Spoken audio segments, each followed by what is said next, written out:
कि मैं प्रोफेसर राजकुमार बनारस हिंदू यूनिवर्सिटी में हिंदी विभाग में प्रोफेसर हूँ और उसके साथ साथ यहाँ एक ट्रांसलेशन स्टडीज का एक सेंटर है, उसका मैं कोऑर्डिनेटर भी हूँ। मेरी पढ़ाई लिखाई इलाहाबाद यूनिवर्सिटी और जवाहरलाल नेहरू यूनिवर्सिटी नई दिल्ली में हुई है और स्वाभाविक है कि उसके विस्तार में जाने की जरूरत नहीं है। मेरी किताबें हैं, लेख हैं, बहुत सारी देश विदेश की यात्राएं हैं और विजिटिंग प्रोफेसर्स के रूप में भी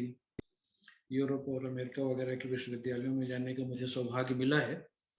लेकिन फिलहाल के लिए मुझे लगता है कि इतना पर्याप्त है और इसके साथ हम लोग आज के व्याख्यान की शुरुआत कर सकते हैं। इसको थोड़ा सा, इस व्याख्यान को बाइलिंगुअल बनाना है। हिंदी के साथ साथ बीच बीच में उन टेक्निकल टर्म्स या जो कंसेप्चुअल टर्म्स हैं उनको अंग्रेजी में भी बताते चलना है ताकि उन लोगों को भी समझने में आसानी हो जो हिंदी बहुत अच्छी नहीं समझ पाते हैं। सबसे पहले तो मैं आपके कॉलेज और आपके कॉलेज में डॉक्टर मधु कौशिक जी के प्रति आभार व्यक्त करता हूं कि उन्होंने और इससे जुड़े हुए जितने और लोग हैं उनके प्रति भी मैं अपना आभार व्यक्त करता हूं कि उन्होंने ट्रांसलेशन या अनुवाद के बारे में उसकी मेथोडोलॉजी, उसकी टेक्निक और उसकी जो हिस्ट्री है उसके बारे में बोलने का मुझे ये अवसर दिया। तो एक बार मैं फिर से आप सभी के प्रति अपना आभार व्यक्त करता हूँ, विशेष रूप से मधु कौशिक जी के प्रति। साथियों, ये जो विषय है अनुवाद की ज्ञान मीमांसा पद्धति और टेक्निक, अगर अंग्रेजी में कहा जाए तो आप जानते हैं कि अनुवाद का जो अनुवाद है अंग्रेजी में वो ट्रांसलेशन है। तो अगर इसका अंग्रेजी में मैं विषय का रूपांतर करूं, अनुवाद करूं, तो शायद ये होगा कि translation, epistemology, methodology and technique. यानी अनुवाद आप जानते हैं कि एक नई डिसिप्लिन के रूप में अनुवाद ट्रांसलेशन एस्टेब्लिश हुआ। यूरोप का अगर आप इतिहास देखें तो लगभग यूरोप के विश्वविद्यालयों में 80s में, 80 के दशक में ट्रांसलेशन स्टडीज नाम के एक नए डिसिप्लिन की शुरुआत होती है और फिर धीरे धीरे ये यूरोप और फिर यूरोप के बाहर के जो विश्वविद्यालय हैं, विशेष रूप से अमेरिका के विश्वविद्यालय, वहां भी ट्रांसलेशन स्टडीज एक नई डिसिप्लिन के रूप में स्टैब्लिश होती है। और जैसा कि चलन रहा है कि कुछ अंतराल के साथ हमारे यहाँ भारत में भी ट्रांसलेशन स्टडीज एक अलग अनुशासन के रूप में, एक डिसिप्लिन के रूप में स्टैब्लिश होती है, जिसमें अगर आप देखें तो इग्नू में ट्रांसलेशन स्टडीज एक अलग स्वतंत्र विषय के रूप में है। कुछ एक जगहों पर और भी है, लेकिन अभी भी ज्यादा ऐसे विश्वविद्यालय हमारे यहाँ यूनिवर्सिटीज नहीं है जहाँ ट्रांसलेशन स्टडीज एक डिसिप्लिन के रूप में पढ़ाया जाता हो, उसकी पढ़ाई होती हो। लेकिन इसकी शुरुआत जरूर हो चुकी है और मुझे खुशी है ये चीज आपसे साझा करते हुए कि हमारे यहाँ बनारस हिंदू यूनिवर्सिटी में भी ट्रांसलेशन स्टडीज का यूजीसी यूनिवर्सिटी प्रोग्राम कई वर्षों से चल रहा है और उसके संयोजक के रूप में, कोऑर्डिनेटर के रूप में इस कार्यक्रम को, इस अनुशासन को आगे बढ़ाने में और व्यवस्थित करने में मेरा भी थोड़ा बहुत योगदान संभवतः होगा। तो ये एक संक्षिप्त सी चर्चा है जानकारी है जो मेरा ख्याल है कि बहुत सारे लोगों को होगी कि ट्रांसलेशन स्टडीज डिपार्टमेंट कैसे शुरू हुए, पहले यूरोप में, फिर अमेरिका में, और बाद में दूसरे दुनिया के देशों के विश्वविद्यालय में, और हमारे यहाँ भी, जैसा कि मैंने कहा कि इसकी शुरुआत हो चुकी है। जो दूसरी बात इस प्रसंग में मैं आपसे साझा करना चाहता हूं, और इस विषय को समझने की दृष्टि से ये शुरुआत में ये भूमिका जरूरी है कि ट्रांसलेशन स्टडीज के साथ एक और दूसरी डिसिप्लिन शुरू होती है जिसको पोस्ट कॉलोनियल स्टडीज कहते हैं। तो लगभग एक ही समय में 80s में या लेट 70s में दो नए डिसिप्लिन्स का इमरजेंस होता है। एक है ट्रांसलेशन स्टडीज और दूसरा है पोस्ट कॉलोनियल स्टडीज। और इसीलिए ये ऑलमोस्ट दे आर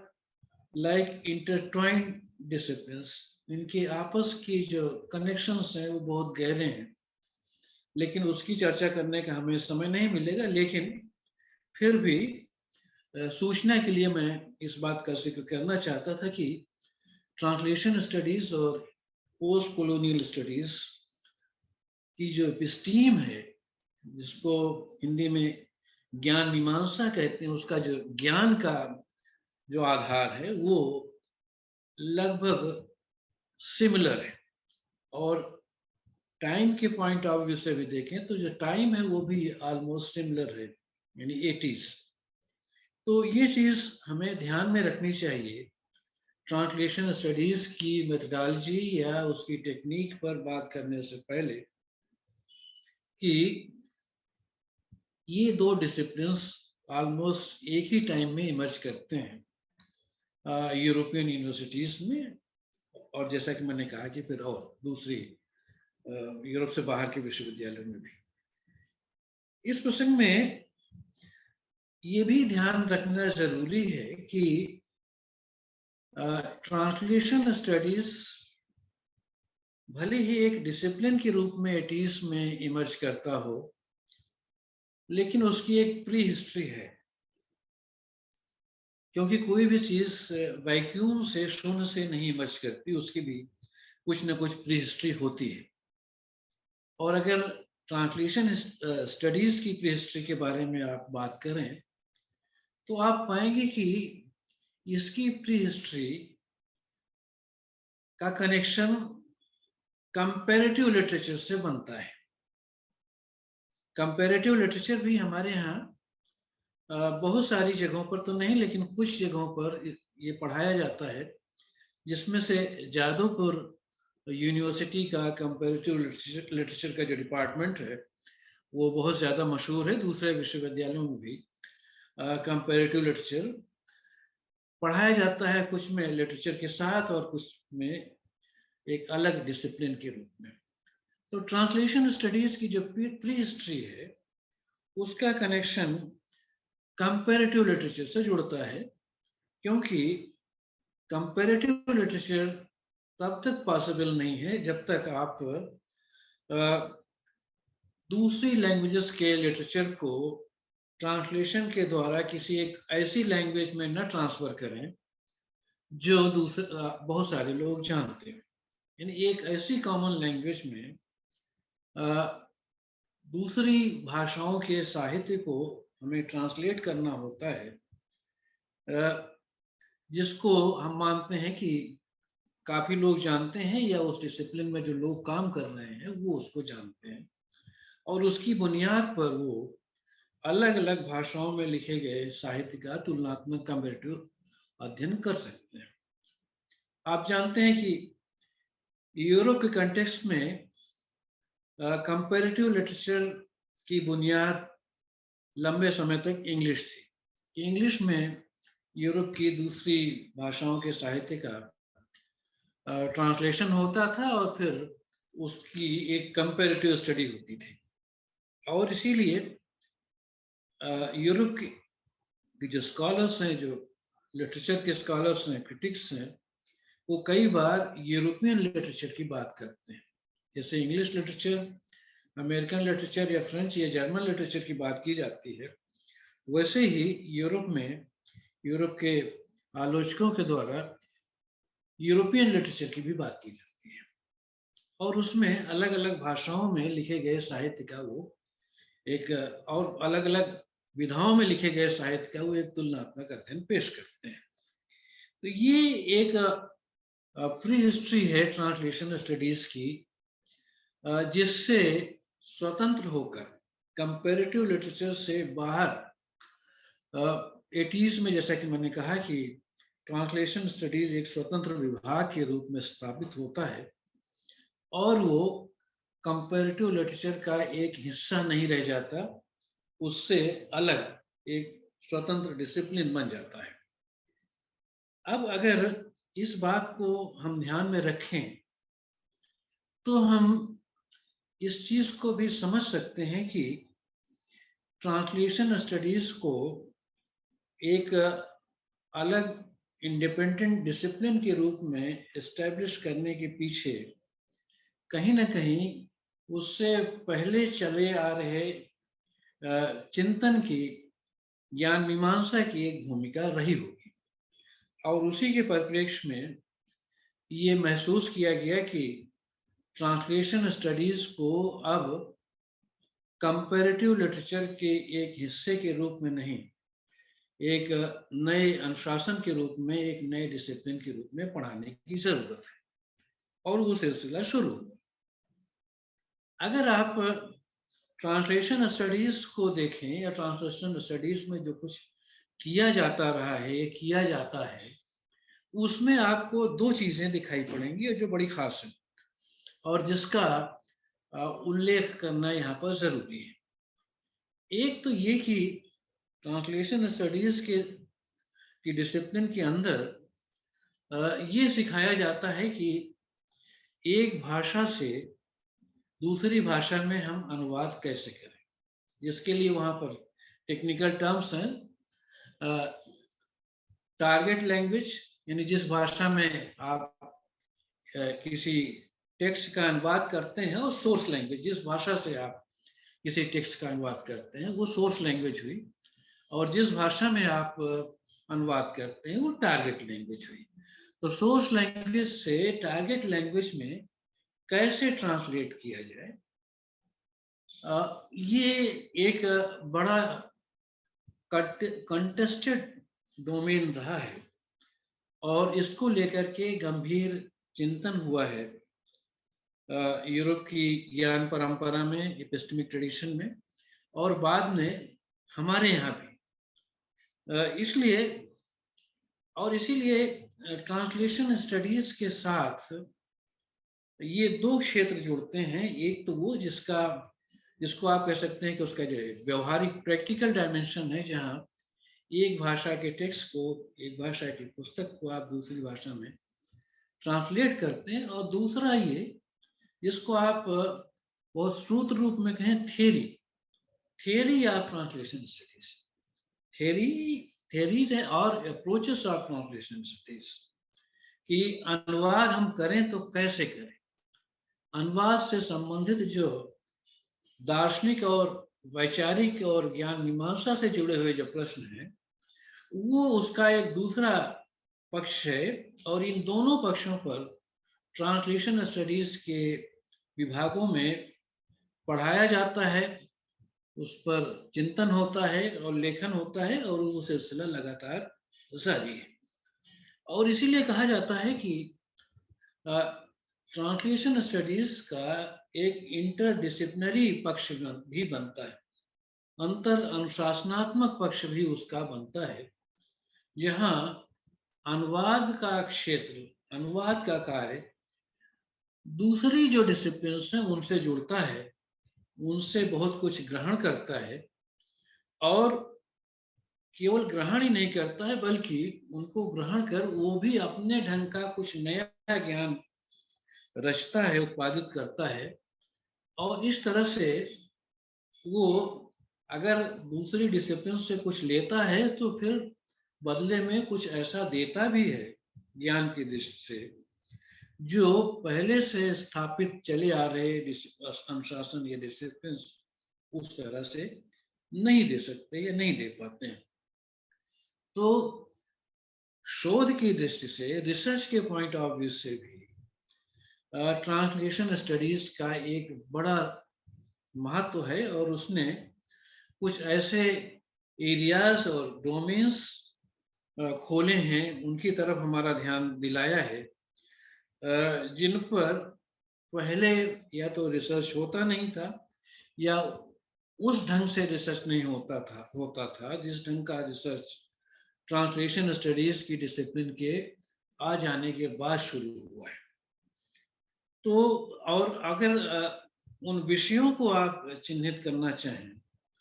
जिनका ट्रांसलेशन स्टडीज से एक इंटरडिसिप्लिनरी रिलेशन बनता है,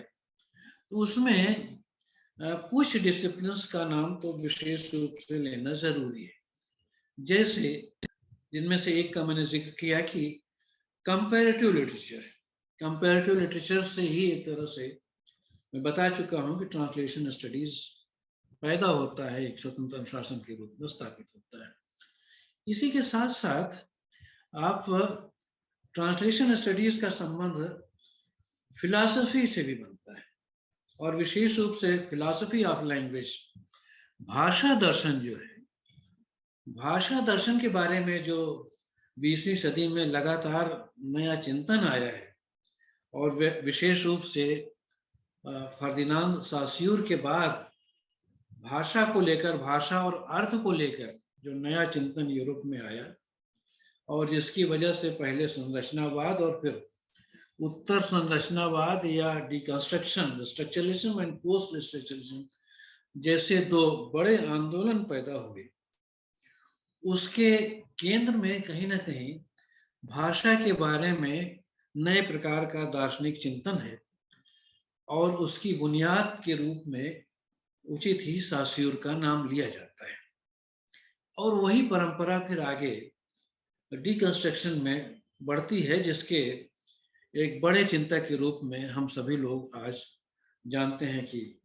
देरिदा का नाम लिया जाता है। तो कहने का मतलब ये कि अनुवाद का संबंध चूंकि शब्द और शब्द का अर्थ कैसे किया जाए इससे बनता है, अर्थ कैसे तय होता है, अर्थ का हम निर्धारण कैसे करें, इससे अनुवाद का बहुत गहरा संबंध बनता है। इसलिए भाषा दर्शन का जो क्षेत्र है, फिलॉसफी ऑफ लैंग्वेज का जो डोमेन है, वो ट्रांसलेशन स्टडीज से सीधे जुड़ता है, और उसका असर भी ट्रांसलेशन स्टडीज पर बहुत गहरा दिखाई पड़ता है। अब जैसे मैं दो बातों का संकेत सूत्र रूप में आपके सामने कर दूं कि सोशल साइंसेस में और ह्यूमैनिटीज और लिटरेरी स्टडीज में भी स्ट्रक्चरलिज्म के साथ एक नई बात, एक नई कंसेप्ट सामने आती है, एक नया इडियम, मुहावरा सामने आता है, जिसको कहा जाता है कि लिंग्विस्टिक टर्न, भाषाई मोड़। यानी सोशल साइंसेस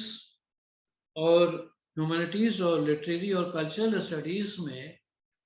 भाषा और भाषा से संबंधित अर्थ विज्ञान का महत्व अचानक लिंग्विस्टिक टर्न के साथ बढ़ जाता है। आप जानते हैं कि इसका एक सूत्र अगर स्ट्रक्चरलिज्म में है, तो उसका दूसरा सिरा जो है पोस्ट स्ट्रक्चरलिज्म या डिकंस्ट्रक्शन में है, और इसके दो प्रमुख विचारकों के रूप में सास्यूर और देरिदा का नाम लिया जाता है, और उनसे आप वाकिफ हैं, इसलिए उसका विस्तार में उल्लेख करने की मैं जरूरत नहीं समझता हूं, और आगे प्रसंग आएगा तो उसकी चर्चा हम लोग करेंगे। और फिर जो एक नई बात शुरू होती है 80s के आसपास, 80s के बाद जब ट्रांसलेशन स्टडीज एक डिसिप्लिन के रूप में पूरी तरह से एस्टेब्लिश हो जाता है, वो उसको कहते हैं cultural term in translation studies, कि अनुवाद के क्षेत्र में संस्कृति का, कल्चर का महत्व अचानक बढ़ जाता है। ऐसा नहीं है कि संस्कृति या कल्चर जैसी चीज पहले नहीं थी, लेकिन 80s में ट्रांसलेशन स्टडीज के, और जैसा कि मैंने पहले भी कहा कि पोस्ट कॉलोनियल स्टडीज के एक नई डिसिप्लिन के रूप में एस्टेब्लिश होने के साथ संस्कृति का महत्व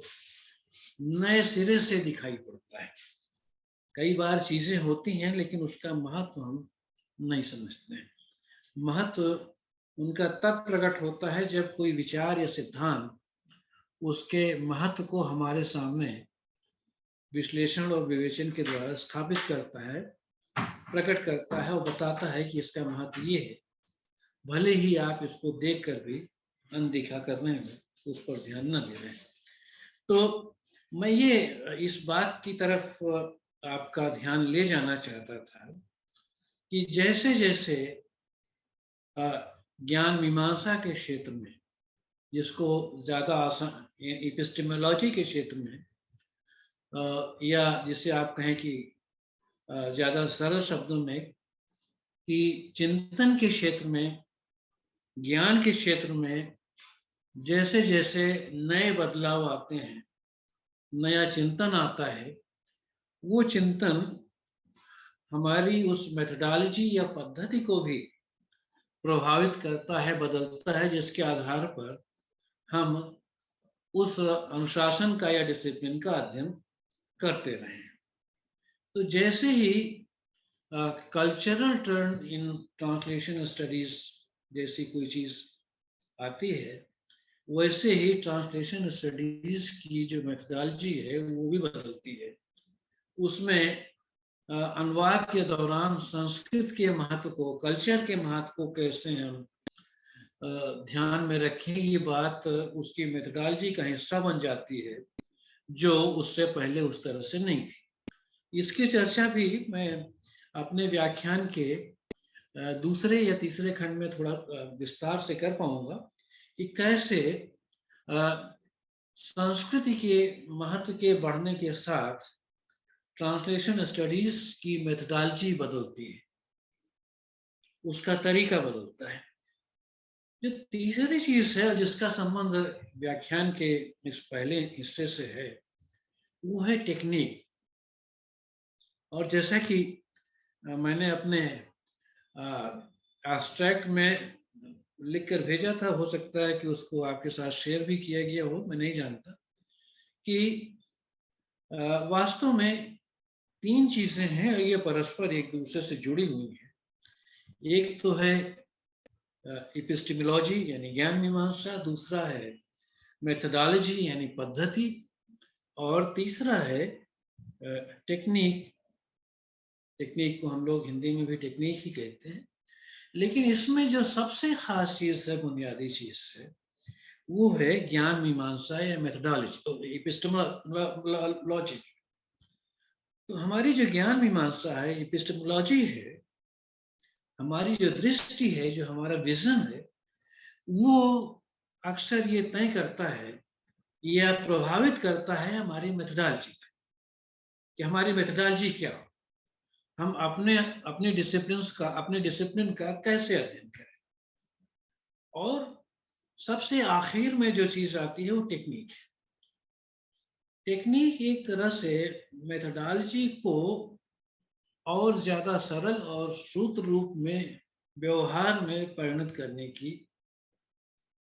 तरीके के रूप में हमारे सामने प्रकट होती है। तो इसलिए मैंने कहा कि अगर हम अपने अनुशासन की ज्ञान मीमांसा या एपिस्टेमोलॉजी पर ध्यान दें और समय के साथ उसमें होने वाले नए ज्ञान के प्रभाव से परिवर्तन जो घटित होते हैं उस पर हमारा ध्यान रहे, तो हम इस बात को भी समझ लेते हैं कि कैसे हमारी मेथोडोलॉजी बदलती है नए ज्ञान से या नई एपिस्टीम के आने से। और जब मेथोडोलॉजी बदलती है तो उसके स्टडीज की जो टेक्निक्स हैं वो भी बदलती है। अब जब मैं टेक्निक की बात कर रहा हूं तो उसका मतलब